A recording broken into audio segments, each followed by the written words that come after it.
नमस्कार साथीहरू, तपाईलाई स्वागत छ हाम्रो च्यानलमा। आजको भिडियोमा हामी बुझ्नेछौँ कम्प्युटर प्रोग्रामिङ भाषा के हो, किन आवश्यक छ, कुन प्रकारका छन् र केही लोकप्रिय उदाहरणहरू पनि हामी हेर्नेछौँ।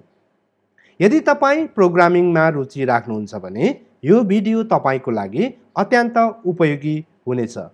आउनुहोस् सुरु गरौँ। कम्प्युटर प्रोग्रामिङ भाषा भनेको के हो? साथीहरू, सबैभन्दा पहिला बुझौँ कम्प्युटर प्रोग्रामिङ भाषा भनेको के हो। प्रोग्रामिङ भाषा भनेको यस्तो भाषा हो जसको प्रयोग गरेर हामी कम्प्युटर वा डिजिटल यन्त्रलाई काम गर्न निर्देशन दिन्छौँ। कम्प्युटर आफैले केही सोच्न सक्दैन र गर्दैन, उसले केवल त्यसलाई दिएको निर्देशन अनुसार मात्र काम गर्छ। ती निर्देशनहरू हामीले प्रोग्रामिङ भाषा मार्फत लेख्नुपर्छ र निर्देशन दिनुपर्छ। जस्तै हामी मानिसहरूसँग कुराकानी गर्न नेपाली, अङ्ग्रेजी, हिन्दी आदि भाषाको प्रयोग गर्छौँ।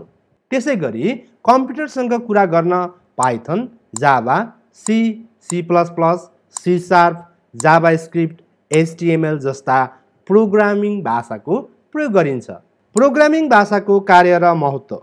अब कुरा गरौँ किन आवश्यक छ प्रोग्रामिङ भाषा। हामी हरेक दिन जति software, website, mobile apps, ATM, TV remote, robot, game आदि प्रयोग गर्छौँ, यी सबै प्रोग्रामिङ भाषाबाट निर्माण गरिएका हुन्छन्।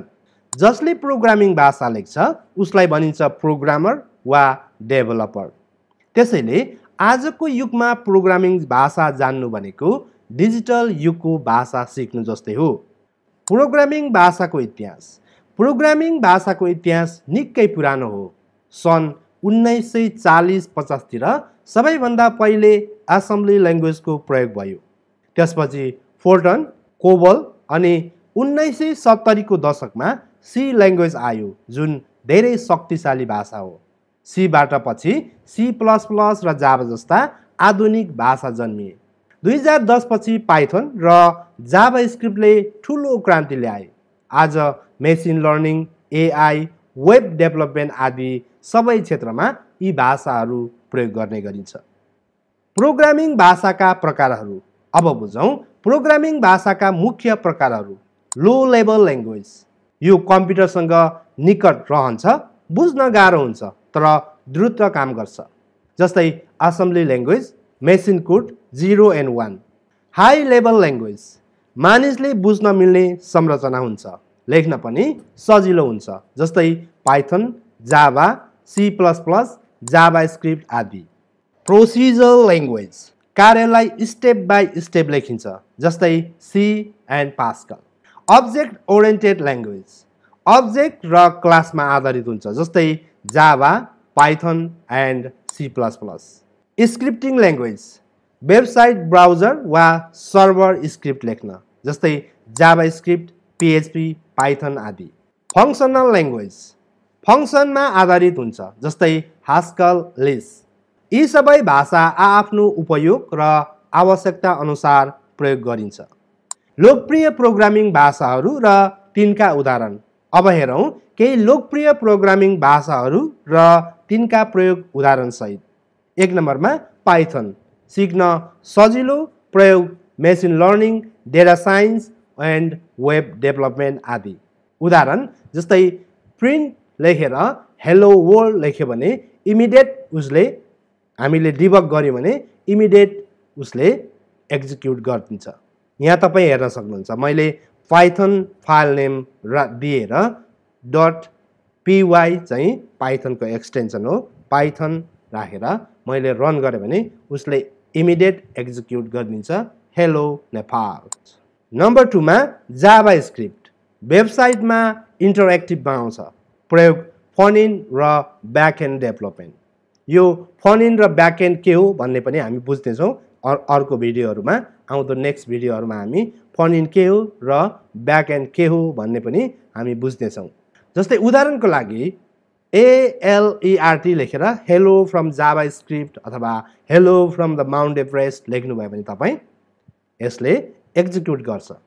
अब नम्बर 3 मा छ जाभा। यो जाभा र जाभास्क्रिप्ट अलग अलग ल्याङ्ग्वेज हो र यिनीहरूको प्रयोग पनि अलग अलग प्रयोजनको लागि गरिन्छ। जाभा र जाभास्क्रिप्टमा ठुलो फरक छ, बुझ्नु होला। यो जाभा र जाभास्क्रिप्ट एउटै ल्याङ्ग्वेज होइन, यो अलग अलग हो। यो जाभा र जाभास्क्रिप्टको सिन्टेक्स पनि धेरै फरक छ है त। सुरक्षित र शक्तिशाली, जाभा एकदमै सुरक्षित र शक्तिशाली। यसको प्रयोग भनेको एन्ड्रोइड एप बनाउन र इन्टरप्राइज सफ्टवेयरहरू बनाउनको लागि प्रयोग गरिन्छ।